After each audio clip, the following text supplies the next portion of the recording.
Hello again. Today we're going to be talking about visitors. Yes. I don't get a lot of visitors over Christmas Day, but I know a lot of people do. People from far and wide are going to come visiting your dog. So your dog is going to, however sociable or aggressive, your dog is going to be stressed actually, especially with the amount of people that are going to come and visit, and also that there are going to be people that probably your dog hasn't come into contact with at all. So we give out a little visitor program here at the Behaviour Centre. So and this is for both friendly and aggressive dogs. So what happens is somebody knocks on your door. Just say to them, "Oh, just give me a minute. Let me just pop the dog away." The reason for that is more dogs have bites in doorways. Yeah. Because this is the entrance and exit to the dog's den, which actually is your home. So remove the dog from the front door, pop it in the kitchen, pop it in its crate, pop it in outside in another room. You can then answer the door, get your visitor in. You're not having to hold on to your dog that's desperately trying to leap and jump around.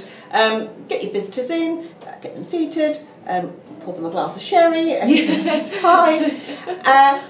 I would say probably say 15-20 minutes. That gives you a chance for your dog to stop barking and to calm down.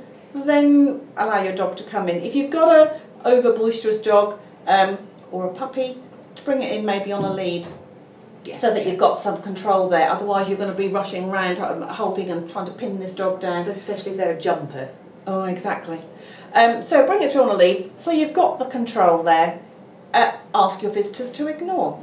Ignoring is no hands, no eyes, no voice. They don't look at the dog, they don't touch it, they don't speak to it. Ignoring is difficult to do, actually. You think you're ignoring, actually, but you're not. And eye contact is a big thing as well. A lot of people think, oh, well, I'm only looking at the dog. It's like, if you make eye contact with that dog, you've given that dog attention. If you can ignore the dog and ignore it well, most dogs actually will get bored. They'll go and lay down somewhere.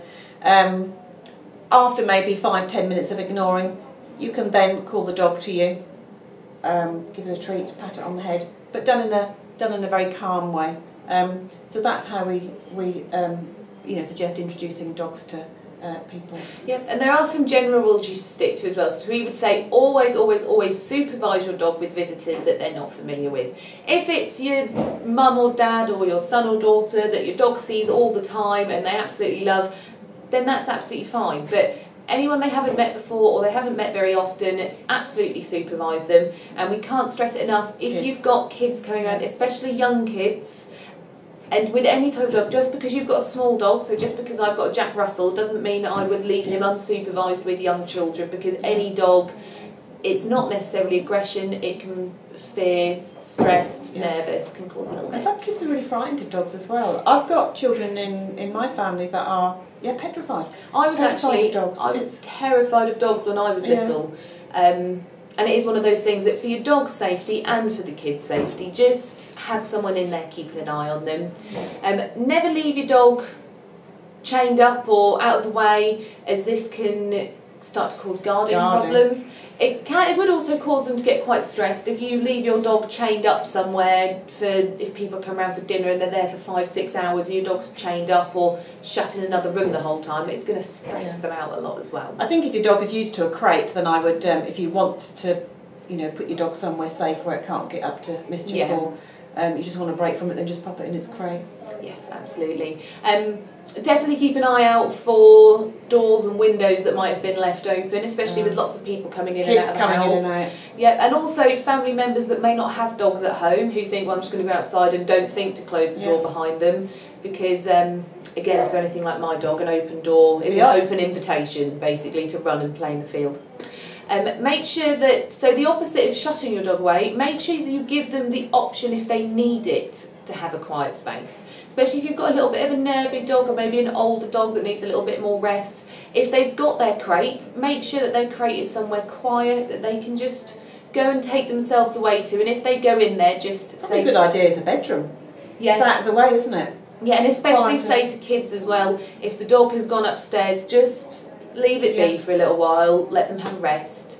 And as best as you can, keep your dog to the normal schedule. Even if you're, say, going away and you're one of the visitors at someone's house, if you've got lots of people coming around, Walking is probably one of the most important, because if your dog isn't getting the walks it normally does, especially if you've got a high energy dog, they will be a nightmare on Christmas. Bonkers.